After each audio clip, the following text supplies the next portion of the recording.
so they kidnapped him and killed him by making him drink molten gold. Oh. It was this story that inspired a bunch of Dutch scientists to see what would happen if someone actually did that. But unfortunately, they couldn't get any humans to volunteer for the experiment.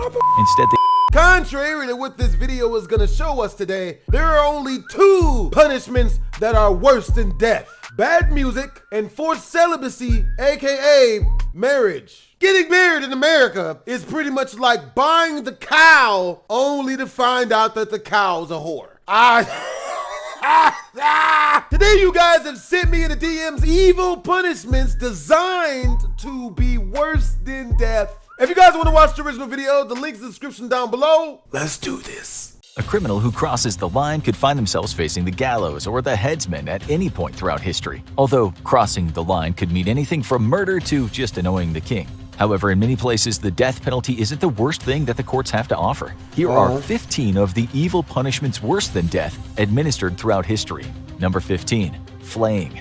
Let's turn the clock back to ancient Assyria, roughly 850 BCE. The ruler Ashur-nasir-pal II was known for his brutal treatment of captives and rebel leaders, but one method created a special dread for victims. Using a special set of knives, the torturers would slowly remove the unfortunate victim's skin, and this was something they practiced a lot. They not only knew how to remove the skin smoothly, but how to keep the victim alive for as long as possible. To ensure this, they'd start the cutting at the lower legs, thighs, and the buttocks, all areas without proximity to vital organs, making it more likely the victim would remain in agonizing pain for longer without bleeding out. This was a highly effective form of torture, and if the torturers wanted information, they were likely to get it quickly. A victim who gave their captives what they wanted could survive the beginning stages of flaying, but the risk of infection would be high. But for most, it was a prolonged and terrible execution.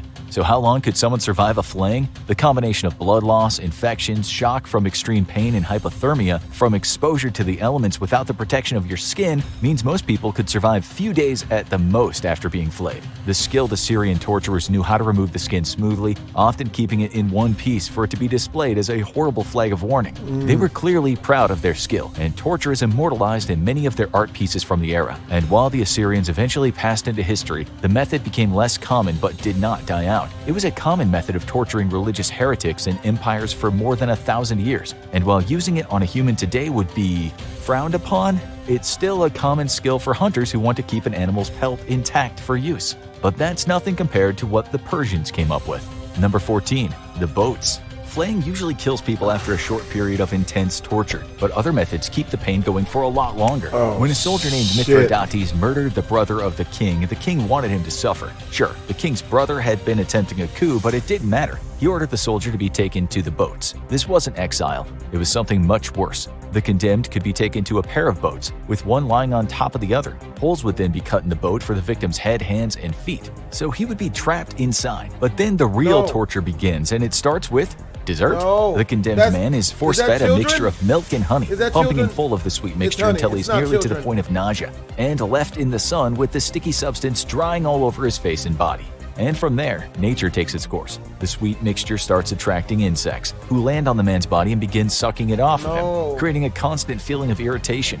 Joining the flies will be bees and wasps, which will be painfully stinging him. And inside the boat, the man's bloated body will release excrement, which will attract worms and other vermin.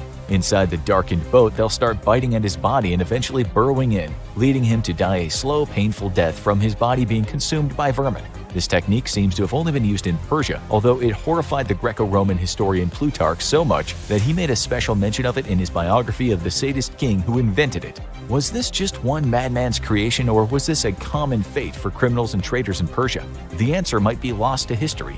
It wasn't the only time animals were used to bring death. Number 13. Poena Cullae. Roman law was one of the most advanced systems of law the world had ever seen at the time. And that also meant the judges could get a little more creative. When a judge had a suspect in front of him who had been convicted of killing his father, he decided he deserved more than just a simple execution. And the torture started early. The ritual would start with the condemned being forced to bear the heavy wooden cross on their back, often while being whipped. After the cross was placed, they would be nailed to it through their wrists and hung from it. Sometimes the feet would be nailed as well, although evidence isn't consistent. With their arms splayed out to the side, they would be left to hang for anywhere from hours to days. Because their whole body weight was held by their arms, the typical cause of death would be trouble breathing due to the pressure on the lungs. However, elements like heart failure, dehydration, or infection from the wounds inflicted by the crucifixion and whippings could also spell the end of the convict. However long they lasted, it would be an agonizing end. But because this execution method isn't immediately fatal and due to its religious association, today a small group of zealots chose to have themselves temporarily crucified as a penance ritual. At least it's ancient history as a punishment, right? Not quite. It was used in places like Japan and Burma as late as the 1800s, with some isolated reports of it being used to torture prisoners of war during World War II. No. It wasn't the only method that stood the test of time. Number 11. Immurement. Sometimes the most horrible thing to do to someone is to do nothing. One of the most ancient methods of torture was to take a convict and wall them in alive somewhere and then just walk away. Out of sight, out of mind for those dealing out the punishment. But for the condemned, they're left alone, in the dark, with nothing but their mind to keep them company as they slowly die a painful death due to either dehydration or asphyxiation, depending on how much air there is in the confined space. If the condemned is buried alive in a coffin, as has happened accidentally to people wrongly declared dead, they'll likely be dead within hours from a lack of air. But if they're kept in a larger space, it's likely to be fairly longer and more painful. While this was commonly used as a method of execution, it has also been used for human sacrifice. But one case was more famous than any other.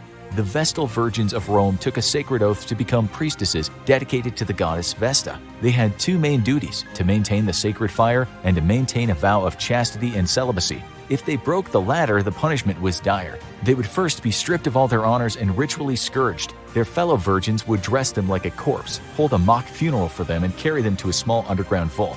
There, they would be left in what looked like a small room, oddly containing a couch, lamp, and even some food. And an area where the vault was built would be filled up with dirt and buried. The horrible ritual was conducted around 10 times over the 1,000 years that the Vestal Virgins existed.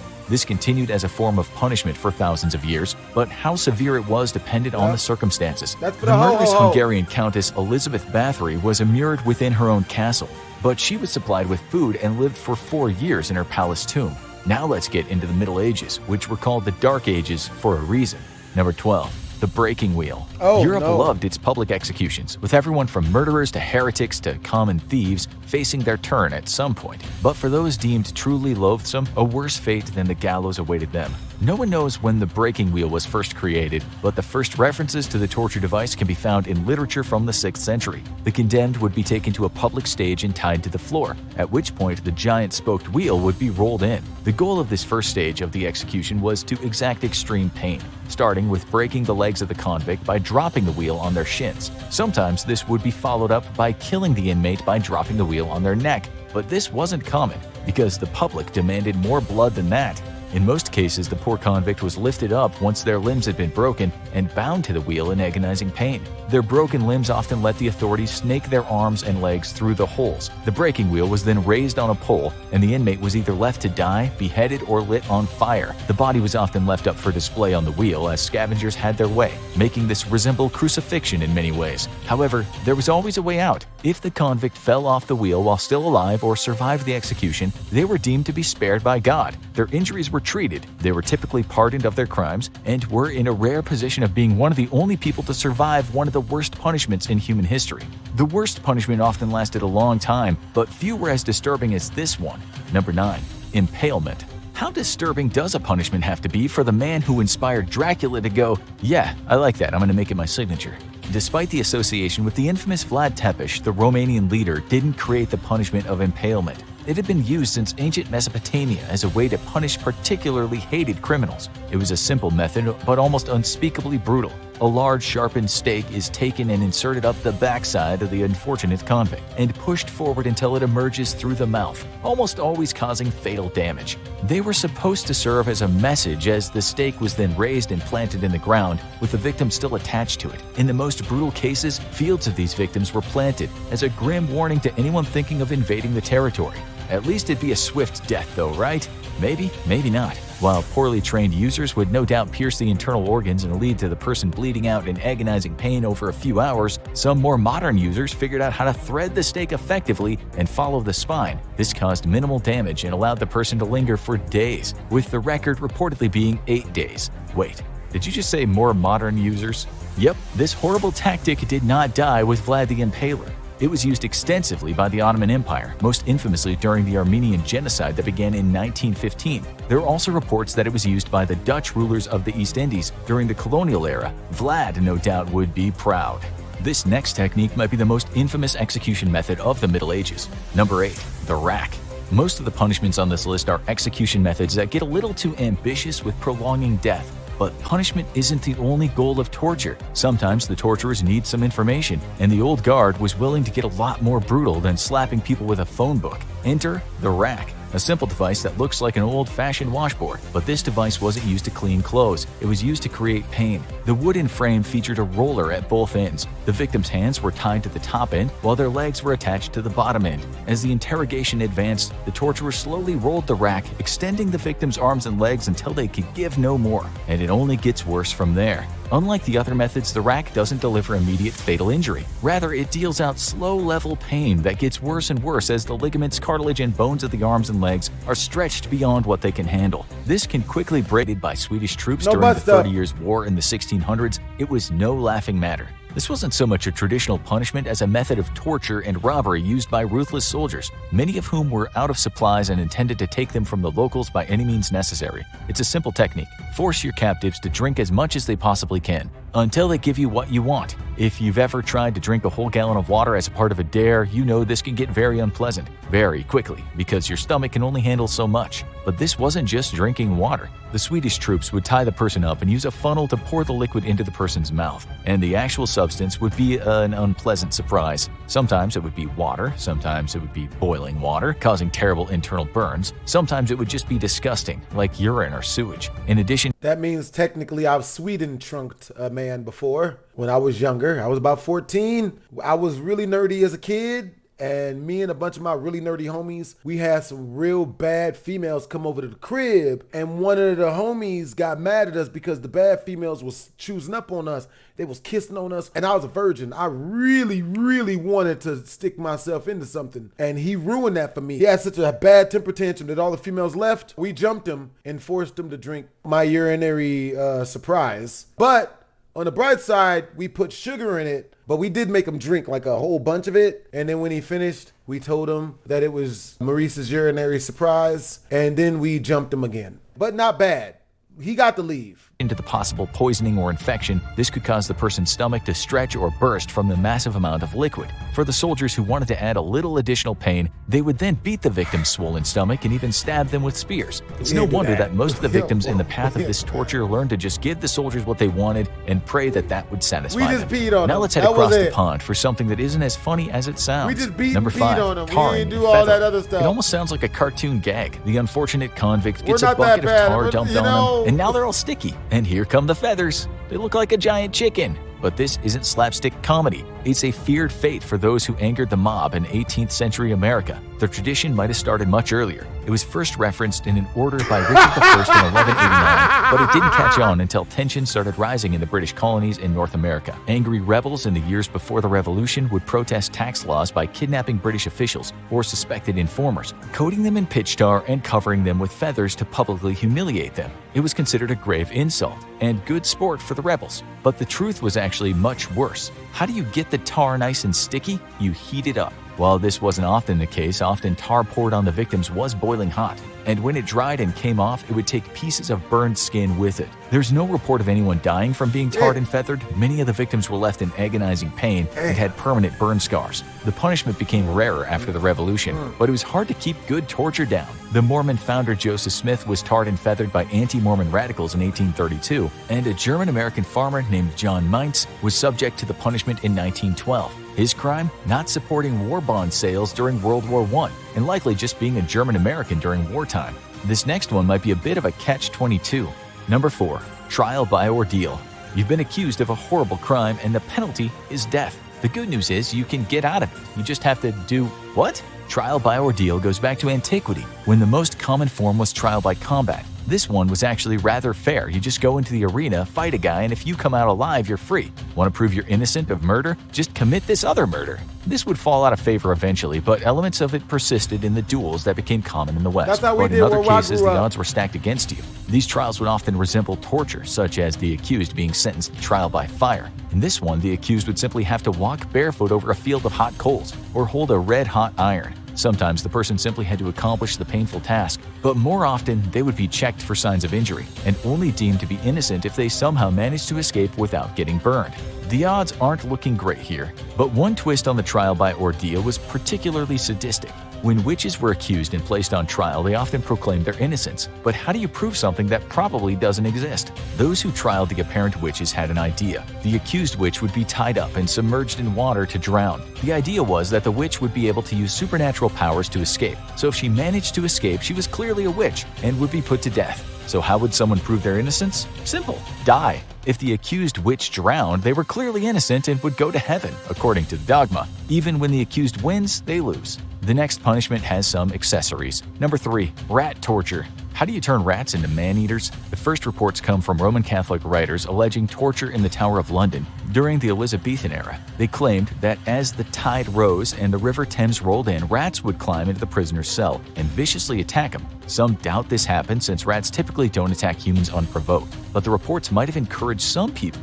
Because in the 16th century during the Dutch Revolt, someone did manage to weaponize the furry plague vectors. A pottery bowl filled with rats would be placed upside down on a prisoner's body, and hot coals would be placed on top of it. As the bowl heated up, the panicked rats would desperately gnaw at the prisoner's flesh to try to find refuge from the heat. Someone called PETA. It's grotesque, and it worked. Rat torture isn't a particularly common form of torture simply because it depended on living animals doing what you need them to do, but the fear that rats create made it an appealing option for particularly cruel dictators, and it made an appearance in military dictatorships in South America during the 20th century. Argentina in particular was infamous for using a retroscope to insert live rats into people and letting the creatures dig their way out. It's mostly a horrifying fact of the past, although in 2010, a man threatened his kidnapped victim with rats to get him to grant his wife a divorce. This next torture is especially horrible because the victim does it to themselves.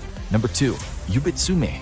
Japan's criminal scene is powerful and secretive, and agents that fall short of a task assigned by their boss often face severe punishment. But unlike the American gangsters who might find themselves wearing cement shoes, members of the Yakuza often face another penance, less deadly but bloodier. In order to atone for their offenses, they must sacrifice a piece of themselves, particularly a piece of their little finger. This is not only extremely painful, but is considered to weaken them because the little finger is key to maintaining the grip on the hilt of a sword. But that hasn't stopped it from being used for hundreds of years. The penitent Yakuza member begins by laying their hand on top of a clean cloth. They then use a particularly sharp knife, called a tanto, and slice off their little finger just above the top knuckle. They then wrap up the fingertip in a package and present it as an offering to the head of the crime syndicate. Why would they want it? Tradition, because not only was this ritual used as a method of penance, but in the past it was used as a form of payment by gamblers who fell behind on their debts. The good news is, if the agent screws up again, they can do the ritual again. The bad news is, they're gonna run out of fingers eventually.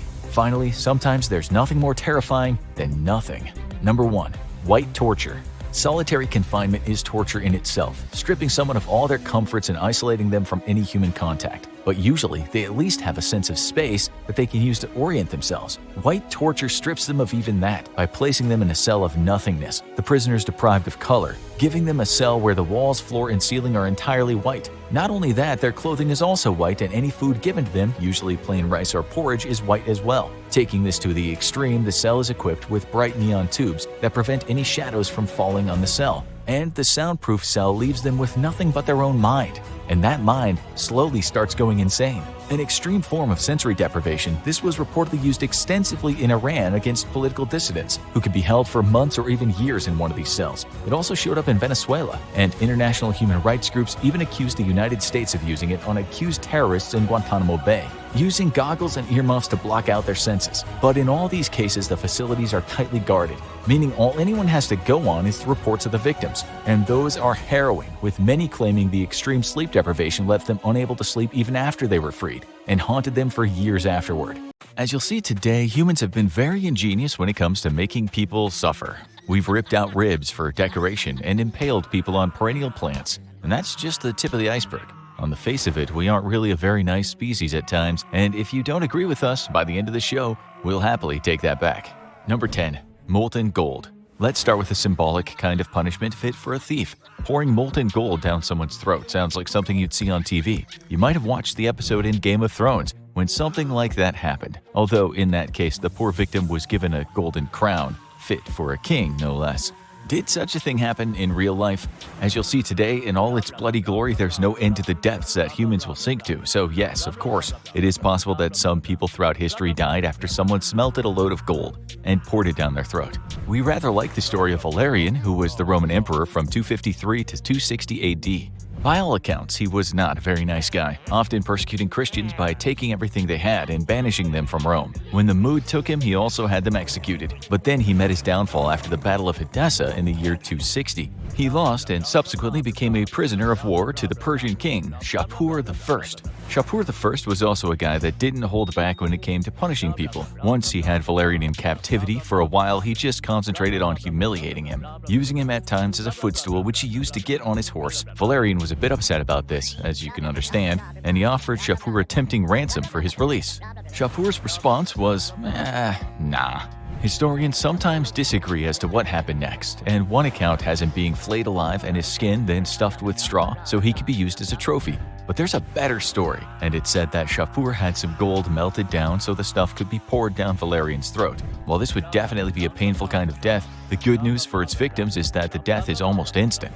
You don't swallow the stuff and think, ow, that's hot. Rather, your organs are immediately ruptured and you die due to pulmonary dysfunction and shock. The gold would take about 10 seconds to congeal, so even if you somehow lasted that long, your airways would be blocked. That's what might happen to the ever-greedy Marcus Licinius Crassus, the richest man in Rome who was famous for being part of that first triumvirate with the great Julius Caesar and the warmongering man we now call Pompey the Great. Crassus, not the best of the three when it came to war, lost a battle with the Parthians, and because he was so greedy, they gave him the molten gold treatment. But we can't talk about his punishment without mentioning the Spanish conquistadors, who, as you know, went over to South America and back in the day, stealing as much gold as they could. If anyone deserved the molten gold death, it was those guys. There's a great story published in the National Library of Medicine that discusses the death of a Spanish governor in Ecuador back in 1599. The natives of the Jivaro tribe had had enough of this guy hitting them with high taxes, so they kidnapped him and killed him by making him drink molten gold. It was this story that inspired a bunch of Dutch scientists to see what would happen if someone actually did that. But unfortunately, they couldn't get any humans to volunteer for the experiment. Instead, they used a cow, a dead cow, and indeed, they said the cause of death would have been from ruptured organs. As we said, it would have been over very quickly, but this next death would have been slow and very, very painful. Number 9. The spiked hair. As you probably heard, torture was very a la mode in Europe during the Middle Ages. Everyone got up to it, either as a form of getting a person to spill the beans, often where there were no beans to spill, or as a means of frightening people so they'd think twice about committing the same kind of crime. Usually the punishments were performed in public squares on market days. They were big events, rather like a heavyweight boxing match in today's times. Historians say people would travel for miles not just to see some blood being spilled, but also to sell their wares. Sometimes the event was the punishment of a witch, which happened to thousands of women back then. The condemned woman would be taken from town to town over a period of weeks. As we said, these events were big money spinners. One of the punishments was called the spiked hair. It basically involved a tool that looks similar to those devices that makes little holes in your lawn. The reason it got the name spiked hair is that when the torture was done, the victim would look a bit like a hare that's about to be roasted. The torture was said to have been quite popular in Germany, at least until Frederick the Great banned it in 1740. If you visit the museums there today, you'll find a few of the rollers still in existence. With enough rolling up and down someone's back, people would admit to almost anything. Ouch, ouch, ouch, ouch, ouch, okay, I turned my husband into a cat. Something like that. It's not mentioned in too many stories, just likely because in terms of punishment, this one was mostly used on regular folks, not powerful people or outright maniacs. In the 1767 dictionary written by a German guy named Johann Theodor Jablonski, he described it like this. It's a roller with small pointed pegs stuck around it. This is placed under the patient's back when he's stretched out on the bench and pulled back and forth. It may not have caused instant death like having gold forced down your throat, but it did tear a person's flesh to pieces. Not only would it have been very painful, but at the time and after, the victim would likely have died from an infection. Now let's head over to China, where slow deaths were all the rage. Number 8. The Kang. This punishment was really common, although it didn't always end in death. It doesn't sound too bad at first, though. Imagine you had committed a transgression. The authorities wanted to make an example out of you and leave you with a mark of shame, something which was not unusual in the past. The Europeans would often use branding, so a thief would get a T branded on his face. The Chinese had the Kang, right up until the 20th century, too. It was a wooden board fastened around someone's neck, usually with the crime they committed written onto the board. So when they went into public, they couldn't exactly blend into the crowd. If their crime wasn't a very severe one, they might have only worn the Kang for a day or two. And if people felt a bit sorry for them, they might have given them water or food. Remember that the board was so big a person couldn't get their hands to their mouth. If people didn't bother helping, they slowly died in shame, and this was not uncommon. There was an even worse punishment, though, kind of connected to the Kang. It happened to Chinese rebels in the year 1900. They were put inside a box with their neck fastened to some wood while they balanced on pegs. Each day the pegs were lowered a bit, so they died slowly from hanging. As you'll now see, for China, that was kind of tame. Number 7. The waist chop. Back when we were little, many of us used to love watching magic tricks, especially the ones where people were cut in half. Or at least you were supposed to think they were. But what would happen if that wasn't a magic trick, but a torture method instead? Waist chopping first became a thing in China during the Zhou dynasty, from 1046 BC to 256 BC. Though there are a lot of stories of it happening right up until the 18th century, they even had a word for it, Zhan. It was supposed to be very slow and painful, although Chinese historians tell us that sometimes the victim was able to pay the executioner to either stab them somewhere fatal first, or at least pay to buy some kind of pain relief. The more cash you had, the less painful being tortured was. If the procedure started at the waist, as it usually did, it could go on for a long time before the person was dead. In fact, there's a story about an education administrator named Yu Hongtu who in 1734 went to the chopping block for giving the answers away to exam questions. The executioner took his time, and so Hongtu was able to use his blood to wipe the words miserable, cruel, and awful on the floor. Historians say that during this era, sawing someone in half replaced cooking someone to death as a form of punishment. We're not quite sure which one we'd prefer. Before some of you folks start criticizing the Chinese, you might want to know that the Europeans were also into sawing people in two, as were the people in the Middle East, Asia, and North Africa. Let's face it, it doesn't take a genius to know that this punishment would be frighteningly painful. There were two ways of doing it. One was to saw across the middle of the body, but we think the horizontal sawing style would have been much worse. Not that we'd like to have to choose. The ever-paranoid Roman Emperor Caligula had a thing for sawing folks, with some sources saying he did it even to members of his own family. The French did a bit of sawing when Napoleon was doing his thing, and there's some evidence that the Serbians did it to the Hungarians in the year 1850. The victims were men, women, and children, and it happened just after the Hungarian Revolution.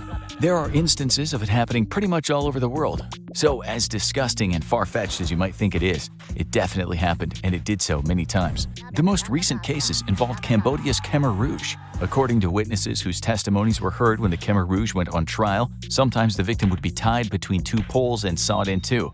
The person's organs were then used to decorate nearby trees. If you know anything about the utter evil of this regime, you'll know this kind of thing was par for the course. Alright, now for something we know you've all thought about a time or another.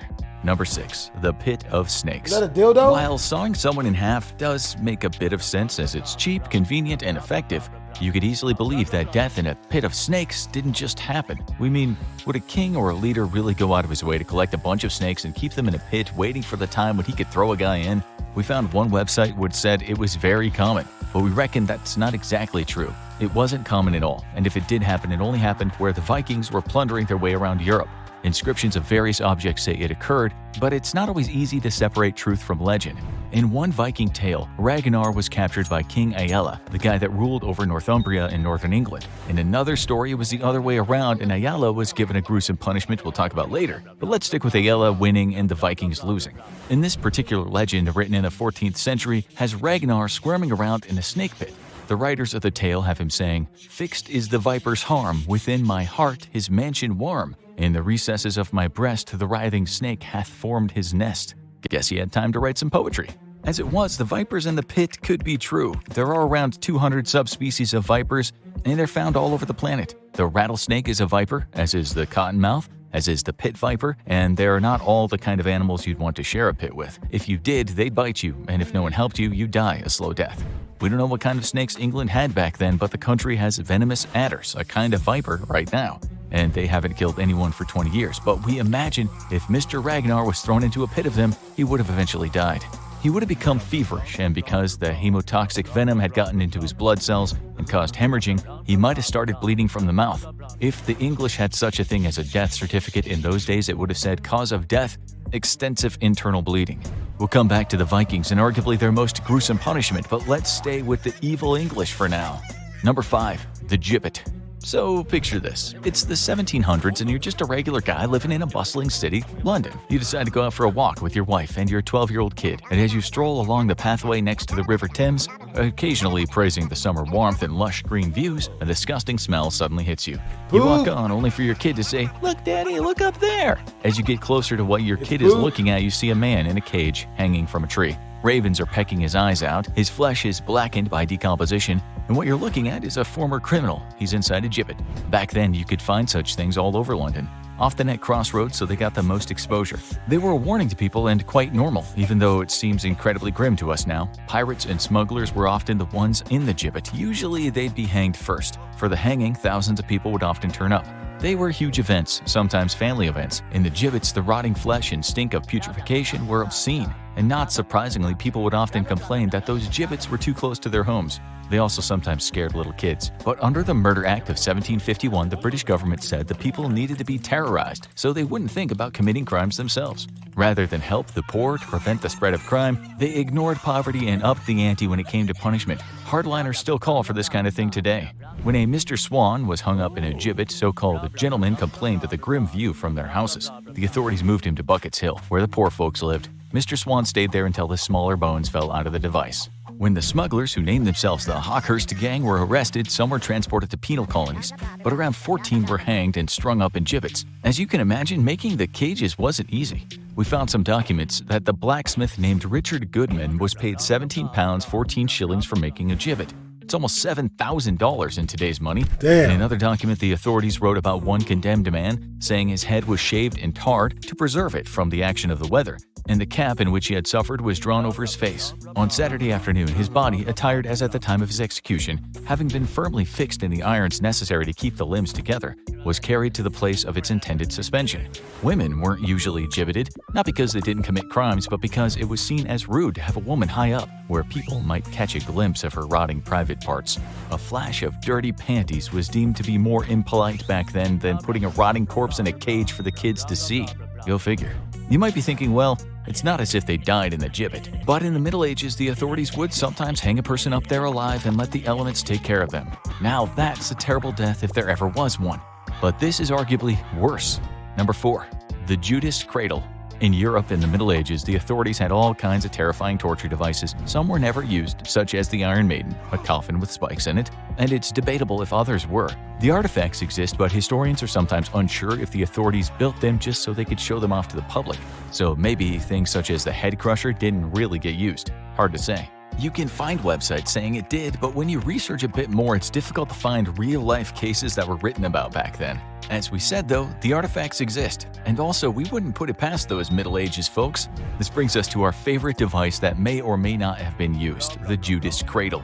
It was basically a sharp pyramid stuck to the top of a chair. The person who was being interrogated would be forced to sit on the point, which we imagine would be slightly uncomfortable. But if the person wasn't talking, they'd have weights connected to their legs. The pyramid was also greased, allowing the weights to do much more damage. After a while, the internal injuries caused by the device became catastrophic. It was a horrible way to die. Today, there are plenty of these devices in museums all over Europe, and there is no shortage of sketches of people being tortured on such chairs. Some sources say they were involved in the 16th century in Spain as a means of getting people to confess during the Inquisitions, but we're not sure that's true. The Spanish had laws about torture, and they usually kept a really good record of what went down during interrogations. Nothing in those records talk about a Judas chair. If they did use it, the outcome was never good for the victim. They'd have been split and maimed, and even if they did survive, they more than likely would die from an infection. In conclusion, since people back then were ripped in pieces, boiled alive, or had their skin peeled off, all backed up by plenty of evidence, we're going to say the Judas chair may well have been used on more than a few occasions. Let's now get to a modern torture method that we are 100% sure led to many people's demise. Number 3. Tiger cage. During the Vietnam War, some U.S. politicians went to South Vietnam to see what the Vietnamese on their side were doing to their prisoners. Photographs weren't ever supposed to get back to the U.S. public, but they did, and they revealed that lots of prisoners were kept in tiger cages. Assisting the congressman that day was a guy named Don Lucci, and throughout his later life he talked about torture and the fact that the Americans didn't just turn a blind eye to it but actually spent a ton of money on contracts to make tiger cages, American-made tiger cages. Once the victims were thrown down into the cages, the hot sun would shine on them all day long. Their captors would throw lime on them just to make them itch and feel really uncomfortable. Sometimes they were beaten first. Some of them, merely student activists, died down there or were crippled during the beatings. Even a Buddhist monk died in a tiger cage. This wasn't a good look for the US. In 1970, the New York Times ran the headline, "Saigon is investigating tiger cage cells at prison." Thousands of people, said the report, were tortured this way. The cages weren't all the same either, with some of them looking like coffins, big enough for only one person. One of the victims of these cages later said, "They put us in the tiger cages, and when I came to my senses, I thought I fell into hell because the cage was the shape of a coffin." This could lead to a slow and horrible death. The bloodied person would just lay there all day in his or her cage under the sun.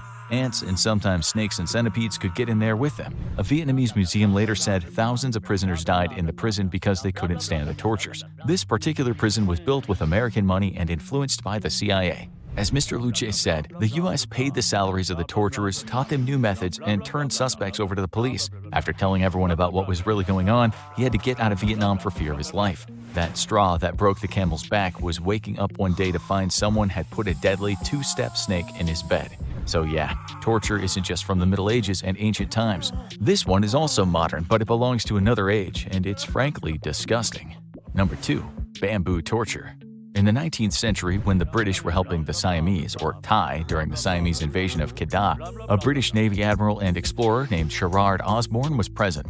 He wrote down some of the things that he saw and turned them into a book that critics now say is culturally important. That's because not many Western people were writing books about Southeast Asia back in those days.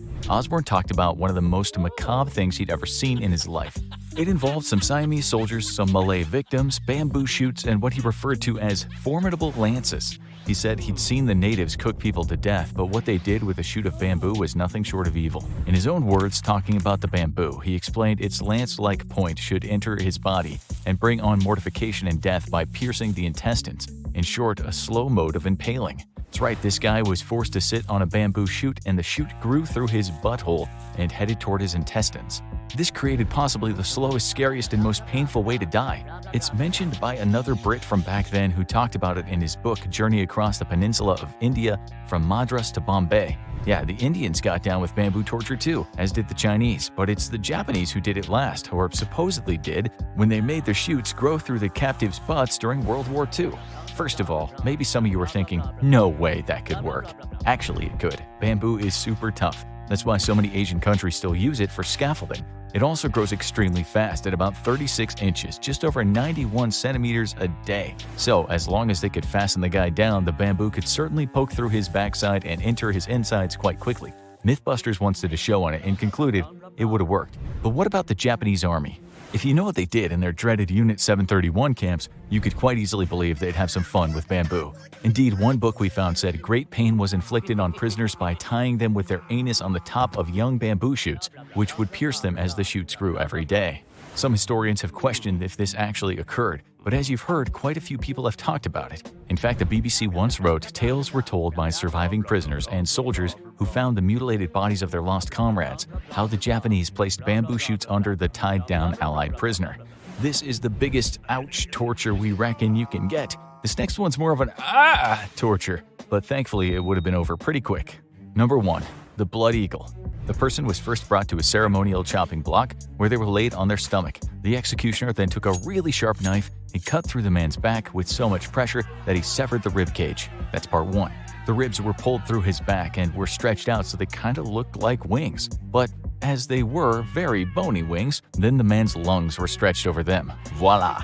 An eagle. A bloody eagle. By this time, of course, the man was also dead as a dodo.